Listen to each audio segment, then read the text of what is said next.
નમસ્કાર, આપ જોઈ રહ્યા છો જેકેએસ ન્યૂઝ ગુજરાતી। વાત કરીએ તો સાવરકુંડલામાં આજે બુલડોઝર ફરી વળ્યું હતું। સાવરકુંડલામાં ગેરકાયદેસર રીતે જે દબાણો કરેલા હતા તે દબાણો દૂર કરવા માટે સાવરકુંડલા નગરપાલિકા દ્વારા ડિમોલેશનની કામગીરી હાથ ધરવામાં આવી હતી, જેમાં ચુસ્તપણે પોલીસ બંદોબસ્ત ગોઠવવામાં આવ્યો હતો, જેમાં 2 પીઆઈ, 6 પીએસઆઈ, 73 પોલીસ કર્મીઓ તેમજ 20 હોમગાર્ડ તેમજ Amreli LCB, Amreli SOG team સહિત પોલીસ કાફલો તૈનાત કરવામાં આવ્યો હતો અને નગરપાલિકાના જેસીબી દ્વારા ગેરકાયદેસર દબાણો હટાવવામાં આવ્યા હતા। સાવરકુંડલાના વેપારીઓએ આ બાબતે પૂરતો સહયોગ આપ્યો હતો અને લોકોએ સ્વૈચ્છિક રીતે દબાણો દૂર કરી તંત્રના કામમાં સહયોગ આપ્યો હતો।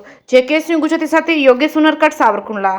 આજે જે સાવરકુંડલા નગરપાલિકા દ્વારા જે ડિમોલિશનની એક્ટિવિટી હાથ ધરવામાં આવેલી છે એમાં પોલીસ બંદોબસ્ત અમે વ્યવસ્થિત ફાળવવામાં આવેલ છે, જેમાં 2 પીઆઈ લેવલના અધિકારી, 6 પીએસઆઈ લેવલના અધિકારી, 73 પોલીસ અને 20 હોમગાર્ડ તથા એલસીબી અને એસઓજીની ટીમને અહીંયા અલગ અલગ ટુકડીઓ સાથે અલગ અલગ રોડ પર ડિપ્લોય કરવામાં આવે છે।